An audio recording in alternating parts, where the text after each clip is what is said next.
Hey, thanks for joining me. Scott Ryan here. I was listening to CNBC. It never ceases to amaze me in regard to this Twitter situation. It really is. It's like the analysts and the media and the CEOs of Twitter are going through this Groundhog Day, Bill Murray-like scenario. They just don't get it. They're on CNBC this morning and they're all talking about the same old ideas. What should Twitter buy? What can they do to get out of this situation? They should buy Tumblr. Or who can buy Twitter? Will it be Apple? No, not Apple.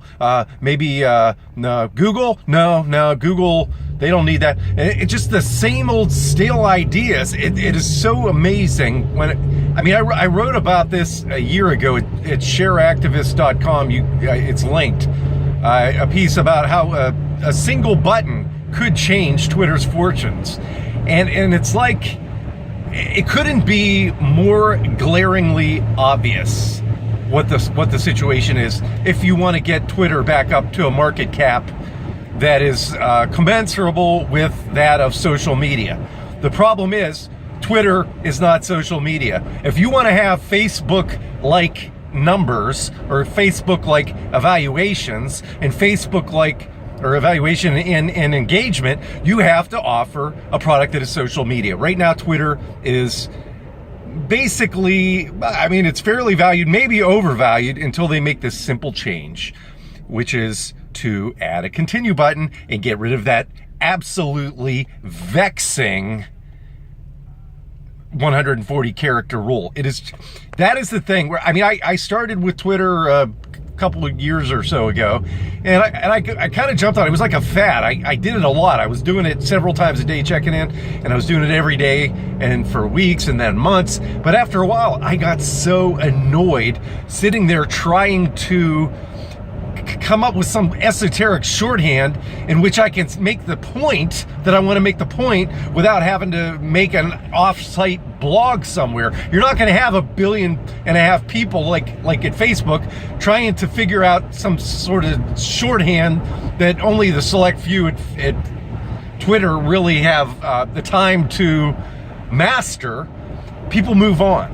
It was a novelty. I get annoyed every time I go there. I just, something that I could type up and just take a matter of mere minutes turns into, just a simple couple sentences or a short paragraph turns into a half-hour endeavor trying to cram it in there somehow so it's going to be cogent.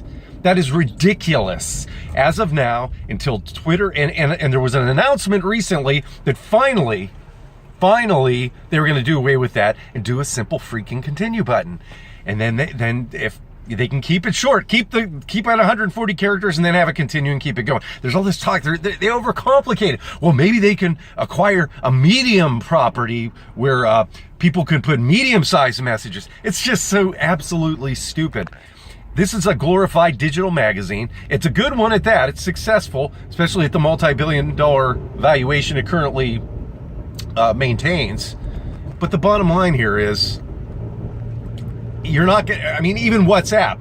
What made WhatsApp worth 20 billion? Because of the billions, the sheer numbers that they're reaching. That's why Facebook would pay 20 billion. And that's why Twitter is actually worth half of what Facebook paid for WhatsApp in the private market.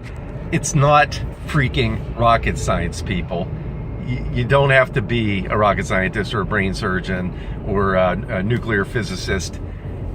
Make it appealing to billions of people, and billions of people know you've got the power in the brand. It is iconic, but iconic doesn't make money. Iconic does not hold up $100 billion or $200 billion or a $300 billion market cap like it does a Facebook, where they've got the users and the engagement to prove it. It's, how many CEOs does Twitter have to go through? How many stupid failed acquisitions do they have to make? How many companies do we have to talk about the need to buy Facebook or buy Twitter? Wake up, people. Thank you for joining me. I'm Scott Ryan.